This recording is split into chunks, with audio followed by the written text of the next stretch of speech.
A few years ago, this image would have been unthinkable, unimaginable. Today, it is not rare at all. You must have seen many such images on social media. They're very popular, and if you think about it, it's a strange thing that we accept so easily. A young girl holding a huge camera equipment, a young boy sitting cross-legged on the floor, editing a video on a laptop. Strange, because childhood has traditionally been associated with innocence. With toys and games, with books and make-believe, it has not been associated with things like video cameras and video editing. But today, it is common. And I say this is a good thing. I say it's good that children are showing interest in non-traditional activities. Why do I say that? Because it's never too early to find your passion. It's never too early to work towards your goal. I have some more numbers to show you. Almost 78% of teenagers want to become influencers when they grow up.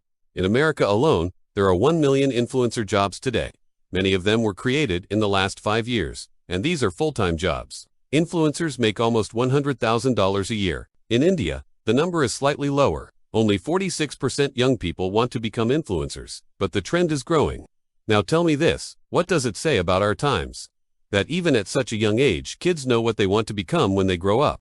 Today's children are aware of multiple career options. They know what they like and they will pursue it fearlessly. Do you know why? Because they have support. Support from their parents, support from their peers, support from their teachers. I'll tell you a little story. A few days ago, I was at an event, and there was a long list of speakers.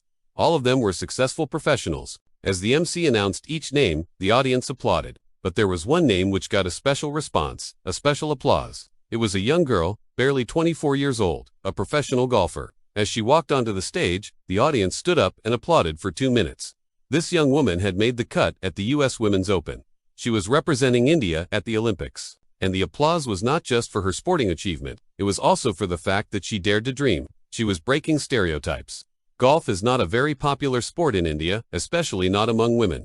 But this young girl had the support of her family, so she pursued her passion, and today she is a successful golfer.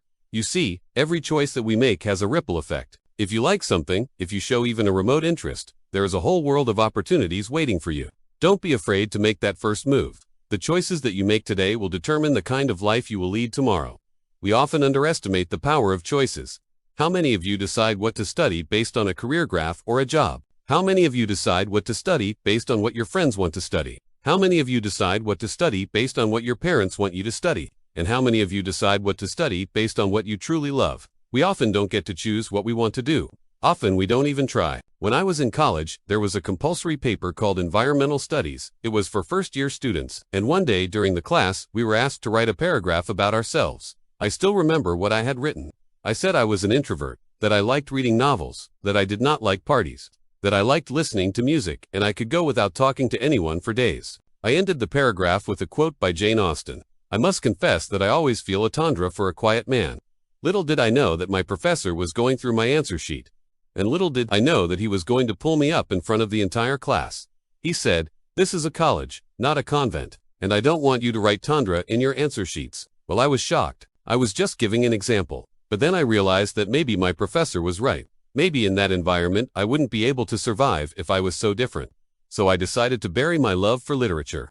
I decided to bury my love for writing, and I picked up subjects like economics and management. I thought they would be more practical, more suited for a career. And over the next few years, I excelled in those subjects. I got very good marks. I got into a good business school, and then I got a decent job. And all through this time, my love for literature remained. I wrote poems, I wrote stories. I didn't show them to anyone. I didn't even think anyone would read them. As they say, if you love what you do, you will find a way. If you love something enough, you will find a way to make it your own, even if it means going against the grain. I hope you find the courage to make that first move. I hope you find the courage to follow your passion, because let me tell you something, a goldfish, if it comes out of water, will die. But the same goldfish, if it remains in water, will live its entire life happily. Your passion is like water for you. Find it, nurture it, and you will live a happy life.